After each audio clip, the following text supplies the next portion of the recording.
मेरे दोस्तों, हमारी मजबूरी ये थी कि हमारे पास कोई मुजाहिद ऐसा नहीं था कि कोई ऐसा बड़ा कायद हो, ऐसा बड़ा लीडर हो जो आए और आकर कहे कि लो मैं तुम्हारे सामने लीडर बनकर भी पेश होता हूं और मैं तुम्हारे सामने पार्टी भी लेकर आता हूं, अपनी पार्टी को भी वोट दो और अपने लीडर को भी सम्मान दो।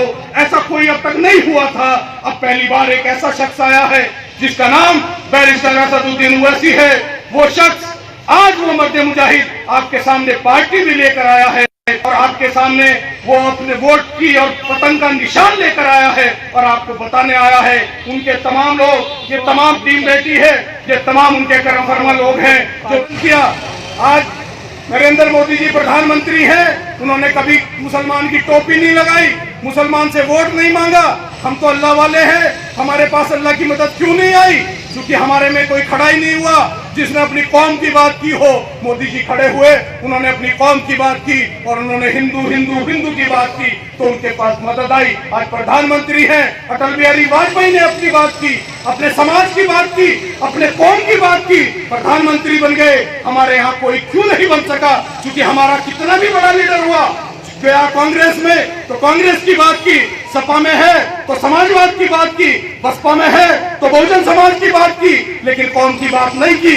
सिर्फ अपना जाति मफाद तो हल हो सकता है। आप किसी के घर पर चले जाओ, ये किराए के मकान है आपके लिए, इनका जाति मकान नहीं है ये आपके। आप किसी भी किराए के मकान में रह लो, किराएदार रहोगे, लेकिन मजलिस आपका जाती मकान है। ऑल इंडिया मजलिस इत्तेहादुल मुस्लिमीन आपकी जमात है, मजलिस आपका जाती घर है, मजलिस आपका सियासी घर है। अपने घर में आओगे, अपने घर में रहोगे तो मेरे दोस्तों, जब अपने घर में रहता है आदमी उसकी इज्जत अलग होती है और जब किराए के मकान में रहता है तो उसकी इज्जत अलग होती है। आप सब लोग जानते हैं कि हमारे लिए ये पार्टी किराए के मकान थे, अब आपका मकान आपके पास है, आपकी जमात आपके पास है, मजलिस आपकी सियासी पार्टी है, सियासी लीडर आपके पास है जिसका कोई जवाब नहीं है, जिसका कोई नेमुल बदल नहीं है। इस वक्त मुल्क के हालात में उस शख्स का सियासत की दुनिया में 543 के ऐवान में उसका कोई मुकाबला नहीं है और 125 करोड़ के मुल्क में उसका कोई मुकाबला नहीं है। आज हमारे लिए फख्र की बात है कि हमारा पार्टी का लीडर इतना सच्चा है, इतना ईमानदार है, इतना खूबसूरत है, इतना मालदार है, राजा है, रईस है, किसी चीज की कमी नहीं है। लेकिन उनकी इबादतें आप देखो, अभी एक हफ्ता मैं उनके साथ रहा बिहार के सफर में, बिहार के इलेक्शन में। जो उनका मामूल है, बड़े बड़े आलिमों को भी मैंने देखा है, मिलता हूँ, उन आलिमों के जैसा उनका जो जिंदगी का मामूल है, उनकी नमाजों के तरीके हैं, वो उनकी तरह है जैसे एक बहुत बड़ा आलिम हो। जबकि सियासत की दुनिया में आदमी झूठ और फरेब करता है, लेकिन उनको देखकर मैंने सिर्फ यही देखा कि है जोश हक, है जोश हक, तकब्बुर व बातिल से महवे जंग, है जोश हक, तकब्बुर व बातिल से महवे जंग। अब हार जीत मेरे खुदा तेरे हाथ है, अब हार जीत मेरे खुदा तेरे हाथ है, हर किस डरा न पाएगा अहले सितम मुझको यकीन है तेरा करम मेरे साथ है। तो मैंने उनसे यही सीखा कि अल्लाह का करम उनके साथ है और बिहार में 5 सीटें वो जीते और 5 सीटों में 5 एमएलए ने वहां के लोगों को बता दिया। मेरे दोस्तों, सीमांचल में लड़ाई लड़ते हैं वो सदन के अंदर, सीमांचल की लड़ाई लड़ते हैं वो। सीमांचल में सिर्फ मुसलमान नहीं रहते, सीमांचल में हर समाज के लोग, हर बिरादरी के लोग, हर कौम के लोग रहते हैं। उन सब की लड़ाई लड़ते हैं, उनके मुआवजों की बात करते हैं, उनको फायदा पहुंचाने की बात करते हैं। जिनके तन पर कपड़े नहीं है, पैरों में चप्पल नहीं है, उन बच्चों के लिए आपको एक वाकया सुनाकर अपनी बात को खत्म करता हूँ। एक जगह प्रोग्राम था, एक 22वीं विधानसभा थी, 22वीं विधानसभा का प्रभारी मुझे बनाया था और एमएलए साहब जाफर भाई नामपल्ली से विधायक हैं, हैदराबाद से वो और मैं दोनों थे।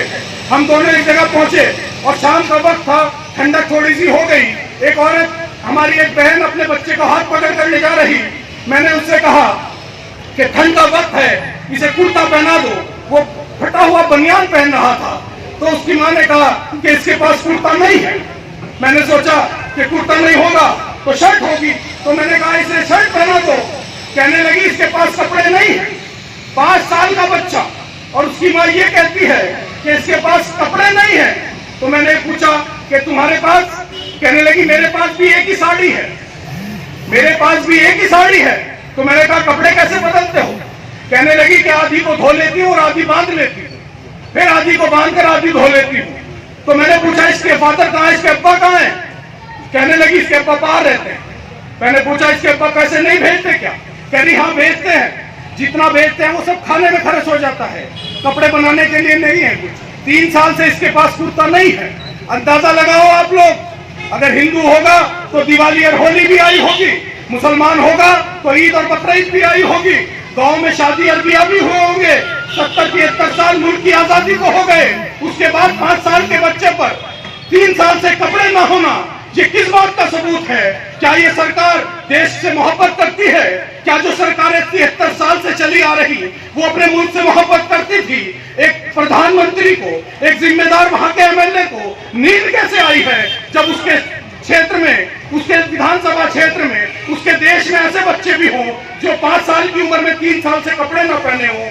कैसे मुल्क है मेरे दोस्तों? हमने अच्छे में आंख खोली है, हमें एहसास नहीं है। आज उन लोगों के घर जाइए आप, हम लोग जाते थे चाय पिलाने के लिए, उनके पास दूध नहीं है, मुरमुरे लाते थे। वो कह रहे थे कि यहाँ जो है महानंदा नदी है, जब उसमें बाढ़ आ जाती है तो हमारी फसलें तबाह हो जाती हैं, जब कोसी नदी में बाढ़ आती है तो हमारी फसलें तबाह हो जाती हैं। हमने कभी 2 फसल नहीं ली और 1 फसल भी हमारी जब हमें मिलती है अगर बाढ़ ना आए, नेपाल पानी ना छोड़े, किसी ने उनकी बाढ़ रोकने का इंतजाम नहीं किया।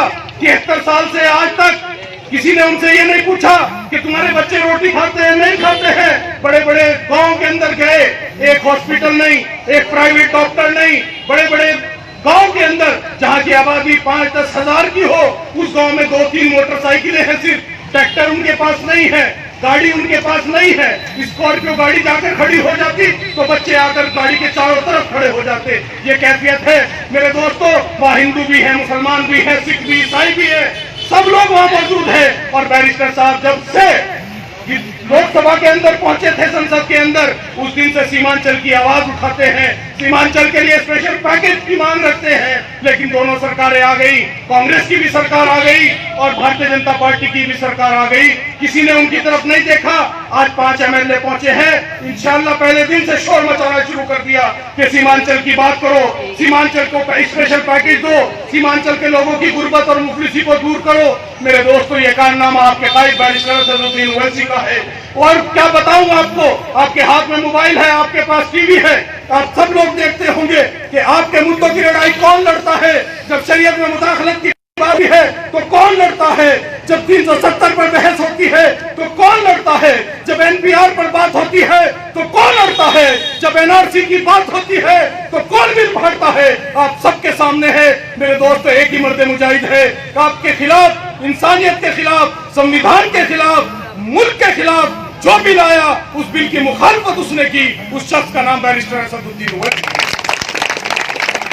हम तमाम लोग आज इसीलिए इकट्ठे हुए कि अपनी कायद की बात को समझो, अपने कायद की बात के दिल के दर्द को महसूस करो। मेरे दोस्तों जब तक हिम्मत नहीं करोगे, जब तक कोशिश नहीं करोगे, जब तक जद्दोजहद नहीं करोगे, जब तक आप इकट्ठे नहीं होगे, जब तक इत्तेहाद कायम नहीं करोगे, आपके पास न कोई मदद आएगी, ना आपके पास कोई दुनिया का शख्स आपको मदद करने आएगा। जिसकी दुकान में सामान होता है मार्केट में उधारों से मिलता है, जिसकी दुकान खाली होती है उसे मार्केट में सामान नहीं मिलता है। अपनी दुकान में सामान इकट्ठा करो। सियासत की दुकान आपकी मजलिस है, अपनी मजलिस के अंदर अपने कायद के साथ, अपने लीडर के साथ अपने लोगों को इकट्ठा करो।